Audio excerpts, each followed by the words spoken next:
చరిత్రలు చెదిరిపోయేలా టీడీపీ విజయం సాధించింది. బీజేపీ జనసేన అండతో రికార్డులు బ్రేక్ చేసేలా విజయ డంకా మోగించింది. ప్రత్యర్థుల గెలుపు అడ్డాలను కూడా కొల్లగొట్టింది.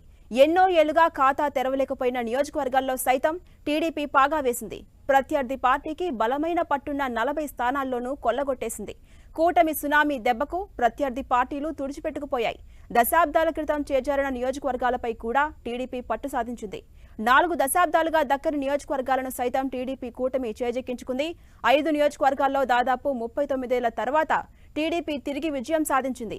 విజయనగరం జిల్లా బొబ్బిలి నుంచి 1985లో టీడీపీ తరపున వెంకటచిన అప్పలనాయుడు గెలిచారు.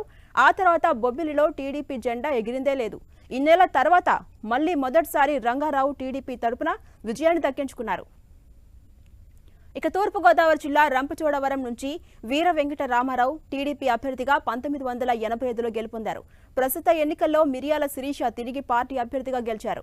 విజయవాడ వెస్టులో పొత్తులో భాగంగా సిపిఐ తరపున ఉప్పలపాటి రామచంద్రరాజు 1985లో గెలుపొందారు. ఆ తర్వాత నుంచి ప్రత్యర్థి పార్టీలే గెలుస్తున్నాయి. ఇప్పుడు పొత్తులో భాగంగా బీజేపీ అభ్యర్థి సుజనా చౌదరి గెలిచారు. కర్నూలు జిల్లా కోడుమూరు నుంచి 1985లో శిఖామణి చివరిగా గెలిచారు. ఆ తర్వాత కాంగ్రెస్, వైసీపీ గెలుస్తూ వస్తోంది. కానీ అక్కడి ప్రజలు టీడీపీకి ఛాన్స్ ఇవ్వలేదు. ప్రస్తుత ఎన్నికల్లో అక్కడ టీడీపీ అభ్యర్థిగా దస్తగిరి గెలిచారు. ఇక 3 దశాబ్దాల కలను కూడా టీడీపీ ఎన్నికల్లో నెరవేర్చుకుంది. ఉమ్మడి చిత్తూరు జిల్లా పీలేరులో టీడీపీ చివరిసారిగా 1994లో గెలిచింది. అక్కడ జీవీ శ్రీనాథరెడ్డి అప్పట్లో గెలిచారు. తర్వాత జరిగిన అన్ని ఎన్నికల్లోనూ కాంగ్రెస్, వైసీపీ అభ్యర్థులే గెలుపొందారు. ప్రస్తుత ఎన్నికల్లో టీడీపీ అభ్యర్థి నల్లారి కిషోర్ కుమార్ రెడ్డి ఇక్కడి నుంచి గెలుపొందారు. ఇదే జిల్లా పరిధిలోని చంద్రగిరిలో చంద్రబాబు సోదరుడు నారా రామ్మూర్తి నాయుడు 1994లో గెలిచారు. ఇప్పుడు మళ్లీ పార్టీ అభ్యర్థి పులవర్తి నాని విక్టరీ సాధించారు. అలాగే నెల్లూరు సిటీ టీడీపీకి 30 ఏళ్లుగా అందని ద్రాక్షగా మారింది. 1994లో రమేష్ రెడ్డి తరపున విజయం సాధించారు. ఆ తర్వాత మళ్లీ టీడీపీ జెండా ఎగిరిందే లేదు. ప్రస్తుత ఎన్నికల్లో పార్టీ అభ్యర్థి నారాయణ నెల్లూరు సిటీని టీడీపీ ఖాతాలో వేశారు. ఉమ్మడి నెల్లూరు జిల్లా ఆత్మకూరులో కూడా ఇదే పరిస్థితి.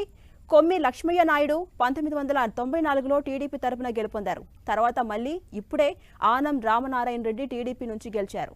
గుంటూరు జిల్లాలోని మంగళగిరి రాష్ట్ర వ్యాప్తంగా అందరి దృష్టిని ఆకర్షించింది. ఇక్కడ టీడీపీతో పొత్తులో భాగంగా సిపిఎం తరపున నిమ్మగడ్డ రామ్మోహన్ రావు 1994లో గెలుపొందారు. మళ్లీ టీడీపీ అభ్యర్థిగా లోకేష్ ఇప్పుడు విజయాన్ని దక్కించుకున్నాడు.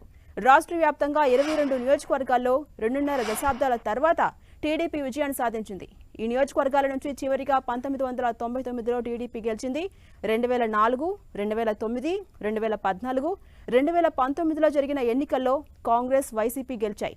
ప్రస్తుత ఎన్నికల్లో టీడీపీ తిరిగి కూటమి పట్టు సాధించింది. ఇక వీటితో పాటు చరిత్రలో ఇంతవరకు టీడీపీ ఖాతా తెరవని నియోజకవర్గాల్లో కూడా తొలిసారి విజయాన్ని దక్కించుకుంది టీడీపీ. కురుపాం, పామర్రు, నెల్లూరు రూరల్, గంగాధర్ నెల్లూరు, పూతలపట్టు నియోజకవర్గాల్లో టీడీపీ మొట్టమొదటిసారి విజయాన్ని అందుకుంది. నియోజకవర్గాల పునర్విభజన తర్వాత నుంచి 2004, 9, 2014, 2019లో 4 సార్లు జరిగిన ఎన్నికల్లోనూ ప్రత్యర్థులే గెలుపొందారు. ఇలా టీడీపీ తన మిత్ర పార్టీలతో కలిసి చరిత్రలు చెదిరిపోయేలా విజయఢంకా మోగించింది. దశాబ్దాల కాలంగా టీడీపీని దూరంగా ఉంచిన నియోజకవర్గాలను సైతం తన ఖాతాలో వేసుకుంది.